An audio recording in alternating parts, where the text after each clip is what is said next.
The letter that sealed Maylin's fate arrived on a suffocating afternoon in San Francisco, the paper damp with the humidity that clung to the bustling streets. It was not a missive of affection, nor was it a condolence for the tragedy that had befallen her family. It was a bill of sale disguised as a familial obligation. Her older sister, Sue, was dead. The vague details of her passing, a fever, a sudden chill in the lungs, were scrawled in a hasty, unsympathetic hand by the man who had been her husband. But the cruelty of the letter lay not in the news of death, but in the demand for a replacement. Sue's dowry had been significant, a desperate gamble by their father to settle gambling debts, and now that Sue was gone, the contract remained unfulfilled. Maylin, barely 21 and possessing a delicate beauty that rivaled the porcelain dolls in the shop windows she passed, was the collateral. She stood before the mirror in her small, cramped room, the air thick with the scent of burning incense, and stared at her reflection. She was to wear the red cheongsam, the traditional silk dress of celebration, yet her heart beat with the heavy, rhythmic thud of a funeral march. The journey began with the severance of every tie she had ever known. Her parents, their eyes downcast with shame, but their resolve hardened by necessity, packed her meager belongings into a battered leather trunk. There were no tearful goodbyes, only the rigid stiffness of duty.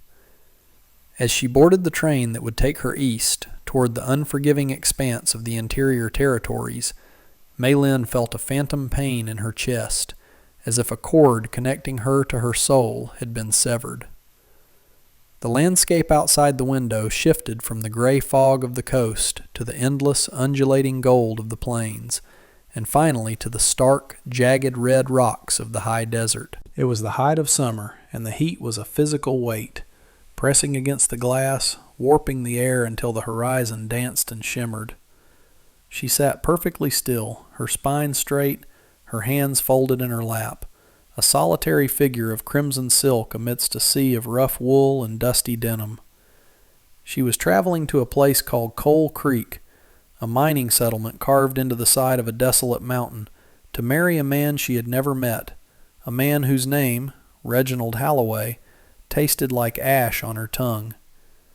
The transition from the train to the stagecoach was a descent into a hellish purgatory. The coach was a cramped wooden box suspended on leather straps that did little to dampen the bone-jarring impact of the rutted trails. Dust, fine and choking, permeated everything, coating the velvet of the seats and gritting between her teeth. Maylin was the only woman aboard, squeezed between a rotund salesman who smelled of stale tobacco and onions, and a silent, grim-faced prospector who clutched a rifle as if it were a child.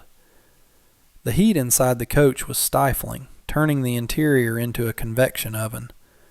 Her high collar, stiff with starch and embroidery, felt like a garrote, choking the breath from her throat. For days they rattled through a landscape that God seemed to have abandoned, a world of prickly pear cactus, bleached animal bones, and a sun that glared down with a malevolent, unblinking eye. Every mile took her further from civilization and closer to the ghost of her sister. She clutched a small jade pendant, the only tangible memory she had left of Sue, rubbing the smooth stone until it was warm against her palm, praying to ancestors who felt a world away. On the fourth day of the stagecoach journey, the rhythmic pounding of the horse's hooves faltered. The vehicle lurched violently to the left, throwing the salesman onto Maylin's shoulder, before grinding to a halt in a cloud of dust.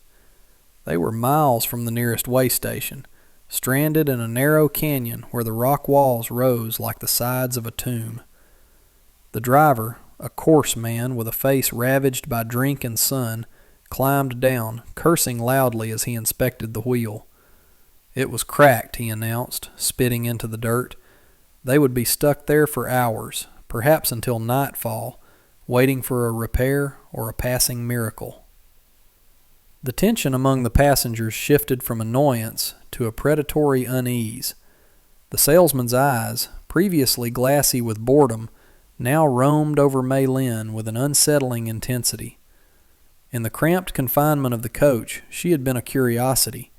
Out here, In the lawless silence of the canyon, she was prey. He wiped sweat from his forehead with a dirty handkerchief and leaned in close, his breath hot on her face. "Awful hot for all that silk, isn't it, darling?" he sneered, his hand reaching out to brush the fabric of her sleeve. Maylin recoiled, stepping back toward the fractured wheel, her heart hammering against her ribs like a trapped bird. The atmosphere curdled, thick with unspoken threats. The driver laughed, a harsh, grating sound, and took a swig from a flask, turning his back on the scene. The prospector merely watched, indifferent. The salesman, emboldened by the lack of intervention, stepped closer, his grin widening to reveal yellowed teeth. "Don't be shy now. We've got a long wait. Might as well make it pleasant." He reached for her arm, his fingers grasping her wrist with bruising force. Maylin cried out, a sharp sound that echoed off the canyon walls, but her voice was swallowed by the immense emptiness of the desert. She struggled, her silk slippers sliding in the loose gravel, terror seizing her throat. Just as despair began to eclipse her fear, a shadow fell over them. It was not a cloud, for the sky remained a relentless, blinding blue. It was a rider on the ridge above, silhouetted against the sun. He sat atop a large roan horse, motionless as a statue, a rifle resting easily across his saddle. The salesman froze, his hand still gripping Maylin's wrist. The rider nudged his horse, and the animal picked its way down the steep slope with sure-footed grace, the only sound the crunch of hooves on rock. The man who descended into the canyon was unlike the rough inhabitants of the coach. He wore a dusty Stetson pulled low over his eyes and a canvas duster coat that had seen better days, but his clothes were clean and his gear was well maintained. He halted his horse a few yards away, the animal snorting and tossing its head. The rider's gaze was not on the salesman, but on Maylin, taking in her fear, the red dress, and the bruising grip on her arm. He possessed a rugged, weathered face, with eyes the color of flint, hard, observant, but not cruel. He shifted in his saddle, the leather creaking in the silence. "Let her go," he said. His voice was not a shout. It was a low, resonant baritone that carried an undeniable weight of authority. The salesman sneered, though his grip loosened slightly. "None of your business, cowboy. Just having a friendly chat." The rider's expression did not change. He rested his hand near the revolver at his hip, a casual movement that screamed of capability. "She doesn't look like she's chatting," the rider said, his eyes narrowing. "And gripping a lady like that, well, that's not right." The phrase hung in the air, simple and absolute. That's not right. It was not a question or a debate. It was a moral judgment delivered with the certainty of stone. The salesman looked at the rider, then at the gun, and finally at Maylin. He released her wrist with a scoff, holding his hands up in mock surrender. All right, no need for trouble." He retreated to the shade of the coach, muttering under his breath. Maylin stood trembling, rubbing the red marks on her skin. The rider swung down from his horse, his boots thudding softly onto the earth. He was taller than he looked from the saddle, broad-shouldered and solid. He approached her slowly, removing his hat to reveal hair damp with sweat and flattened by the brim. He pulled a canteen from his saddlebag and offered it to her. "Ma'am," he said gently, the hardness in his eyes replaced by a quiet concern. "You all right?" Maylin took the canteen with shaking hands, the cool metal soothing against her skin. She nodded, unable to find her voice in English, simply bowing her head in gratitude. "I'm Jack," he said, introducing himself as if they were meeting in a parlor rather than a dust-choked canyon. "I'm headed to Coal Creek. Looks like you folks are stuck. I can ride along with the coach once it's fixed. Make sure you get there without any more interruptions." The remainder of the journey to Coal Creek was conducted under the watchful eye of Jack, who rode alongside the stagecoach like a guardian spirit. The salesman did not look at Maylin again, shrinking into the corner of the carriage. When they finally arrived, the sun was dipping below the horizon, painting the sky in violent shades of bruised purple and blood orange. Coal Creek was a scar on the land, a collection of gray timber buildings huddled around the gaping maw of the mine. Soot covered everything, turning the summer leaves black and coating the windows in grime. Jack escorted Maylin to the location written on her letter, the Halloway estate. It stood apart from the town, a sprawling Victorian mansion perched on a hill, looking down on the squalor below with aristocratic disdain. The house was painted a stark, peeling white, standing out like a bleached skull against the dark hills. Jack helped her down from the coach at the iron gates, his face tightening as he looked up at the looming structure. "This is it," he said, his voice laced with reluctance. "You sure this is where you need to be?" Maylin nodded, though every instinct in her body screamed for her to run. The front door opened before she could knock, revealing a tall, gaunt man in a tailored black suit. Reginald Halloway was older than she expected, perhaps 50, with silver hair slicked back severely and eyes that were as cold and flat as coins. He did not smile. He did not offer a greeting of welcome. He looked at Maylin, then down at the trunk the driver had dumped on the porch, and then back at her face. "You're late," he said, his voice dry and brittle, like dead leaves skittering on pavement. He did not look at her as a person. He inspected her as one would inspect a shipment of dry goods, checking for damage, assessing value. "You are smaller than Sue," he observed critically, stepping aside to allow her entry. "But I suppose you will do." The cruelty of the comparison struck her like a slap. Jack, who had lingered by the gate, stepped forward, his hand resting on the pommel of his saddle. "Mr. Halloway," Jack called out, his tone guarded. "She's had a long trip. Treat her well." Halloway's eyes snapped to Jack, filled with a dismissive arrogance. "This is a family matter, Mr. Cordell. Your services are not required." He slammed the heavy oak door shut, severing the connection between Maylin and the only kindness she had known in this harsh new world. Inside the house was cool and dark, smelling of beeswax and stagnation. As the lock clicked into place, Maylin realized she had not walked into a home. She had walked into a cage. Life within the Halloway mansion was a suffocating existence, a slow strangulation of the spirit that mirrored the stagnant air of the shuttered rooms. For weeks, Maylin moved through the corridors like a ghost, her red silk cheongsam the only splash of color in a world rendered in shades of gray and black. Reginald Halloway was a man of precise, terrifying habits.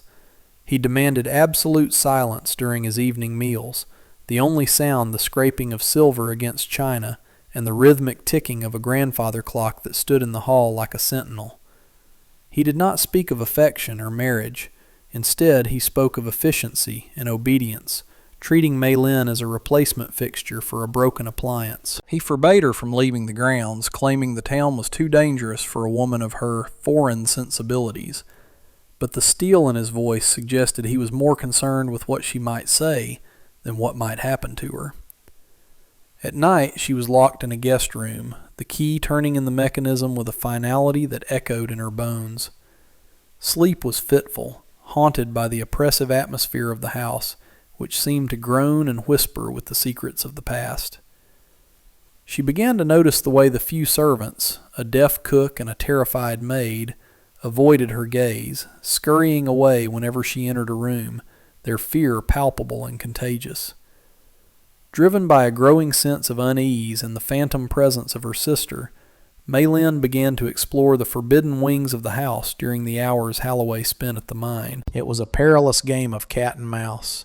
She had to move with the silent grace of a dancer, listening for the crunch of carriage wheels on gravel that would signal his return. One afternoon, while the sun beat relentlessly against the drawn velvet curtains, she slipped into the master bedroom, a cavernous space that smelled of stale cigar smoke and lavender water. In the corner sat a heavy oak vanity, its surface covered in a layer of dust that suggested it hadn't been touched since Sue's death. Maylin's fingers trembled as she opened the drawers, sifting through dried flowers and ribbons, looking for a trace of the sister she had loved. Hidden beneath a false bottom in a jewelry box, wrapped in a scrap of linen, she found it, a small, leather-bound journal. The entries were sporadic, written in Sue's delicate calligraphy, starting with hope and descending into confusion and terror. The final entry, dated 2 days before her reported death, chilled Maylin's blood. "He brings me tea that tastes of bitter almonds," Sue had written, the ink smeared as if by tears or shaking hands. "He says it is for my lungs, but the fire in my stomach grows worse. I see him counting the dowry money. He looks at me not with love, but with impatience." The revelation struck Maylin with the force of a physical blow, the room spinning around her. Sue had not died of a fever. She had been murdered, sacrificed on the altar of Halloway's greed so that he could claim a second dowry from their desperate father. The sheer barbarity of the act made her knees buckle, and she sank to the floor, clutching the journal to her chest. But grief was a luxury she could not afford, for the heavy thud of the front door slamming downstairs sent a jolt of pure adrenaline through her veins. Halloway was home early. She scrambled to replace the false bottom, shoving the jewelry box back into position, but in her haste she knocked over a crystal perfume bottle. It shattered against the hardwood floor, the crash echoing like a gunshot in the silent house. Panic surged, cold and sharp. She grabbed the journal, tucking it into the sash of her dress, and rushed toward the door, but heavy footsteps were already thundering up the stairs.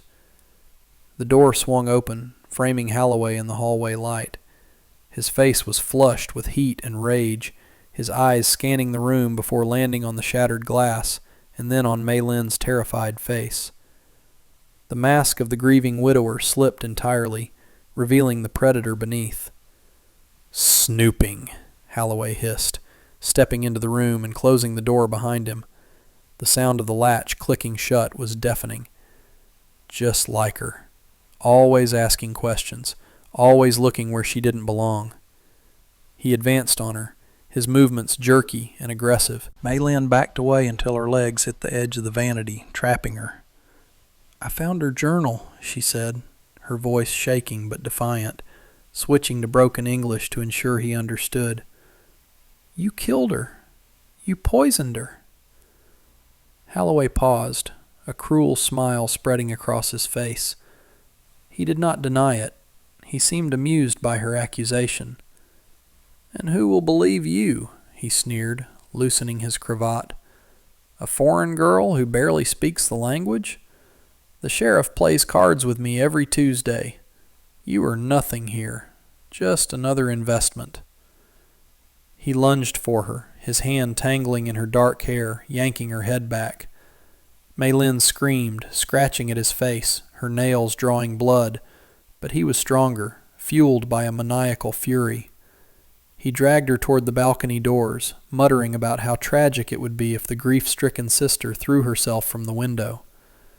Just as Halloway forced the balcony doors open, a thunderous crash from the ground floor shook the house. The front door had not been open. It had been kicked in. Heavy boots pounded up the stairs, taking them 2 at a time. Halloway froze, his grip on Maylin loosening just enough for her to twist away. "Jack!" she screamed, the name tearing from her throat. Halloway cursed, reaching for the revolver he kept in the nightstand drawer, but he was too slow. The bedroom door splintered inward, and Jack Cordell stood in the frame, his chest heaving, his duster coat swirling around him like a storm cloud. He held his rifle leveled at Halloway's chest, his eyes blazing with a cold, righteous fury. "Step away from her," Jack commanded, his voice low and dangerous, vibrating with the same absolute moral authority he had shown in the canyon. Halloway raised his hands, a smirk playing on his lips as he tried to regain his composure. "Mr. Cordell, this is trespassing. You have no authority here." Jack didn't blink. He cocked the lever of the rifle, the mechanical click loud and unmistakable. "I don't need a badge to know a killer when I see one. I've been asking around town, Reginald. The apothecary says you bought a lot of arsenic for rats right before your wife died. The confrontation exploded into violence in a heartbeat. Holloway, realizing his facade had crumbled, dove for the nightstand, his hand closing around the pearl-handled revolver. Jack didn't hesitate. He fired, not to kill, but to disarm. The bullet splintered the wood of the nightstand, sending splinters flying and causing Holloway to drop the gun with a howl of pain. But the villain was desperate. He scrambled up, tackling Jack around the waist, driving him back into the hallway. The two men crashed into the banister, struggling for control of the rifle. Mei Lin saw the revolver lying on the floor. She scrambled for it, her hands trembling as she lifted the heavy weapon. It was cold and alien in her grip. In the hallway, Holloway had managed to knock the rifle from Jack's hands and was pressing his thumbs into the rancher's windpipe, his face purple with exertion. "I'll kill you both!" Holloway screamed, spittle flying. Mei Lin stepped into the doorway, raising the gun with both hands. She did not aim with skill, but with desperation. "Stop!" she cried out. Holloway turned his head, distracted for a fraction of a second. That was all Jack needed. He drove his knee into Holloway's midsection, throwing the older man off. Holloway stumbled back, losing his balance at the top of the grand staircase. He flailed, grasping at empty air, his eyes widening in sudden, absolute terror before he tumbled backward. The sickening sound of his body hitting the marble floor below marked the end of his reign. Silence returned to the mansion, but this time it was not the silence of oppression. It was the heavy, breathless silence of a storm that had finally broken. Jack stood up, rubbing his throat, and looked at Mei Lin. He didn't say a word, simply walking over to her and gently taking the gun from her shaking hands, setting it aside. He pulled her into a rough embrace, and for the first time since leaving San Francisco, Mei Lin wept. She cried for Sue, for the terror of the journey, and for the relief that washed over her like a tidal wave. They walked out of the mansion together, leaving the body of Reginald Holloway for the authorities. The sun was setting, casting long golden shadows across the valley, illuminating the world with a light that felt new and clean. Jack helped her onto his horse, mounting behind her, his arms protective around her waist. They rode away from the dark house on the hill, turning their backs on the wealth and the cruelty, heading toward the open range where the air smelled of sagebrush and freedom. "It's over," Jack whispered, his voice rumbling against her back. "You're safe now." The years that followed were not a fairy tale, but they were a life built on the solid bedrock of choice and love. The epilogue of their story was written not in ink, but in the slow, steady rhythm of the seasons. Mei Lin did not return to the city. She stayed on Jack's ranch, a modest homestead nestled in a green valley fed by a clear running creek. The montage of their life began with the simple, arduous tasks of survival: repairing fences, planting a garden that bloomed with vegetables and wild roses, and learning the language of the land. The community, initially suspicious, was won over by Mei Lin's resilience and her skill with herbal remedies, which she dispensed with a quiet grace. Jack, the man of few words, spoke his love through actions, carving a cradle from pine when their first son was born, riding through a blizzard to fetch a doctor when Mei Lin fell ill, and simply sitting beside her on the porch every evening as the sun went down. They grew old together, their faces mapping the geography of their shared joy and hardships. The red Chong Sam was packed away, a relic of a past life, replaced by practical cotton and wool.